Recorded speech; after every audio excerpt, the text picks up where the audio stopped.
Hello everyone, कैसे हैं आप सब। उम्मीद करता हूं कि आप बेहतरीन होंगे और आपका स्वास्थ्य बढ़िया होगा। मेरा नाम वैभव कौशिक है और आप सभी जुड़ चुके हैं संस्कृति IAS के यूट्यूब प्लेटफॉर्म पर। आप सभी ने एक प्लेटफॉर्म का नाम सुना होगा जिसका नाम है व्हाट्सएप। आप में से कितने लोग व्हाट्सएप यूज़ करते हैं, कमेंट बॉक्स में सबसे पहले बताइएगा। अब यहाँ पर मैं ये क्यों पूछ रहा हूँ, क्योंकि आप सभी के लिए एक बहुत बड़ी खबर है और वो खबर है कि आप सभी लोग सावधान हो जाइए। आप सभी का डाटा हो गया है चोरी। और ये मैं नहीं कह रहा हूँ, ये बहुत सारी रिपोर्ट्स कह रही हैं कि आपका पूरा का पूरा डाटा जो व्हाट्सएप पे था वो चोरी हो गया है।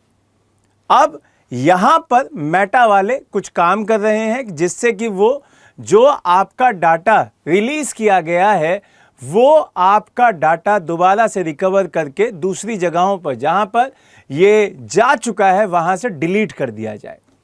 अब बहुत सारे सवाल आते हैं। सवाल ये है कि क्या आपका वो प्लेटफॉर्म जिसको हम ये मान के चलते हैं कि ये तो बहुत सुरक्षित है, वहां से भी जब डाटा रिलीज हो रहा है, वहां से भी जब डाटा एक प्लेटफॉर्म से कई प्लेटफॉर्म्स पर बिक रहा है, खुद उसे लोग कॉपी कर ले रहे हैं, तो क्या ये डाटा सुरक्षित है? तो यही सारे सवाल आपको समझने होंगे। आपने देखा होगा कि भाई आपके पास बहुत सारे ऐसे लिंक आ जाते हैं, आपके पास बहुत सारी ऐसी कॉल आ जाती हैं जिससे हम सोचते हैं कि भाई ये नंबर तो हमने कभी देखा ही नहीं। अगर आपके पास ऐसे अननोन नाम से कॉल आई हो तो वो भी बताइएगा कि व्हाट्सएप पे अननोन कॉल आती हैं बहुत बार, तो वो नहीं उठानी। क्यों? क्योंकि जब आपके पास अननोन अगर कोई कॉल आती है और वो सीधे सीधे आपसे पूछता है कि भाई ये बताइए कि आप इस ऑफर के लिए तैयार हैं, हाय लिख के भेज देगा व्हाट्सएप पर कि हाय अननोन नंबर से, और बोलेगा कि ये ऑफर आपको दिया जा रहा है, या कोई ऐसा सवाल पूछ लेगा जिससे आपको लगे कि यार इसका तो जवाब इसको देना ही चाहिए, तो फिर आप एकदम तैयार होइए कि आपका डाटा चोरी होने वाला है। अब यहां से एक सवाल और आता है कि यदि हर व्हाट्सएप नंबर को सार्वजनिक कर दिया जाए तो क्या होगा। मान लीजिए कि आपका नंबर है और सिर्फ वो मेरे पास है, लेकिन अब खुद व्हाट्सएप या व्हाट्सएप का डाटा जो उन्होंने रखा हुआ था वो कोई थर्ड पार्टी उसको चुराए और सबके सामने उसको पब्लिकली सबके सामने डाल दे, तो फिर आपकी प्राइवेसी भी खत्म हो जाएगी। और ये हो रहा है डार्क वेब पर खुलेआम, आपका डाटा पूरा का पूरा बेचा जा रहा है। और अब सवाल यही आते हैं कि मेटा की इतनी बड़ी सिक्योरिटी होने के बावजूद ये कैसे हुआ। और ये सवाल वाजिब भी है कि ये सबसे बड़ा जो डाटा खुलासा हो रहा है वो कैसे हो रहा है कि भाई 3.5 बिलियन से ज़्यादा यूज़र्स का डाटा चोरी हो जा रहा है, लीक हो जा रहा है। आप बहुत सारे अपने पर्सनल फोटोज़ किसी ना किसी को देते हैं, आपने किसी से मांगे होंगे, तो आप सोचिए इतना ज़्यादा जो ये चीज़ें हैं वो कितनी नुकसानदायक हो सकती हैं हम लोगों के लिए। तो यहां सबसे ज़्यादा जो फ्रॉड दिखाई दे रहा है वो हमारे भारत के साथ ही दिखाई दे रहा है। जब आप देखते हैं कि भाई भारत में इस तरीके से आपकी जितनी भी डाटा थी आपकी, वो सारी की सारी लीक हो गई है। और मेटा के साथ ये पहली बार नहीं हो रहा है, मेटा के साथ कई बार ऐसा हो चुका है। 2017 में भी हुआ था, उस वक्त भी कई जगहों पर मेटा का जो डाटा था वो चोरी हो गया था।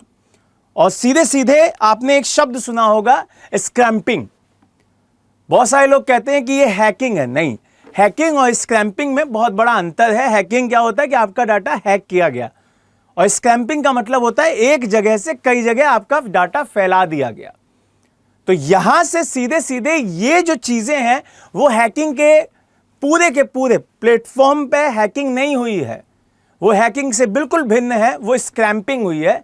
वो आपके डाटा को एक जगह से कई जगह स्क्रैम्प कर दिया गया है, फैला दिया गया है। तो ये चीजें भी आपके लिए बहुत इंपॉर्टेंट हो जाती हैं। सवाल आता है कि इतना बड़ा ये सब कुछ मसला कैसे घटित हो गया, मेटा से इतनी बड़ी भूल कैसे हो गई। तो यहां पर कहीं ना कहीं मेटा की ये चूक है और ये मेटा इस पे अब काम भी कर रहा है। अब आपको ये चीज समझनी होगी कि जो एक शब्द आपने सुना होगा डार्क वेब, तो वहां से ये सारी चीजें हो रही हैं, स्कैम्पिंग की चीजें हो रही हैं। तो यहां इस पूरे सेगमेंट में आपको समझना होगा कि ये कैसे हुआ है, इतना बड़ा डाटा स्कैम कैसे हुआ। तो इसमें पूरा का पूरा थर्ड पार्टी है कि जो एक जगह से डाटा को उठाते हैं और उस डाटा को उठाकर एक प्लेटफॉर्म में, एक पूरे पोर्टल पर डालते हैं और उसे स्कैम करते हैं, पूरी जगहों पे फैला देते हैं। तो ये चीज़ भारत में सबसे ज़्यादा हुई है। तो इसी वजह से भारत के लोगों को ज़्यादा परेशानी अब यहाँ पे सामना उसका करना पड़ सकता है। भारत में अप्रोक्स 50 करोड़ से ज़्यादा व्हाट्सएप यूज़र्स हैं और डाटा स्कैम्पिंग अगर होती है और वो भी भारतीयों के नंबर की होती है तो ये सीधे सीधे जो स्कैम्पिंग करने वाला व्यक्ति है तो उसकी सबसे पहली पसंद तो भारतीय ही होंगे कि भाई इतने ज़्यादा लोग सीधे उठाओ और डाटा रिलीज कर दो इनका। अब यहाँ पर सीधा सवाल उठता है मेटा के ऊपर, क्योंकि मेटा के कई सारे प्लेटफॉर्म्स हैं जिसमें सबसे ज़्यादा बहुत चर्चित आज की डेट में इंस्टाग्राम है, फेसबुक है और व्हाट्सएप है। इंस्टाग्राम और व्हाट्सएप सबसे ज़्यादा यूज़ होते हैं, आप में से बहुत सारे लोग तो यूज़ करते ही होंगे। अगर कोई नहीं करता है तो वो भी कमेंट बॉक्स में बताए कि हम सर व्हाट्सएप और इंस्टा नहीं यूज़ करते। तो यहाँ से आप सभी अब जो चीज़ें आपके साथ घटित हो गई हैं, जो डाटा आपने दे दिया है वो तो दे दिया, लेकिन आगे से आपको एक ही सलाह दी जाएगी कि आपका कोई भी अगर पर्सनल डाटा है तो उसे व्हाट्सएप पर या किसी भी ऐसे प्लेटफॉर्म पर ना भेजें, ना मंगाएं, क्योंकि वो कभी भी किसी के द्वारा भी यूज़ किया जा सकता है। तो कमेंट बॉक्स में ज़रूर बताइएगा कि कितने लोग व्हाट्सएप पर, इंस्टा पर बढ़िया से एक्टिव रहते हैं और अपनी पर्सनल इमेजेस, अपनी पर्सनल डाटा को रिलीज़ करते रहते हैं। नए टॉपिक के साथ दोबारा मिलेंगे। जय हिंद, जय भारत।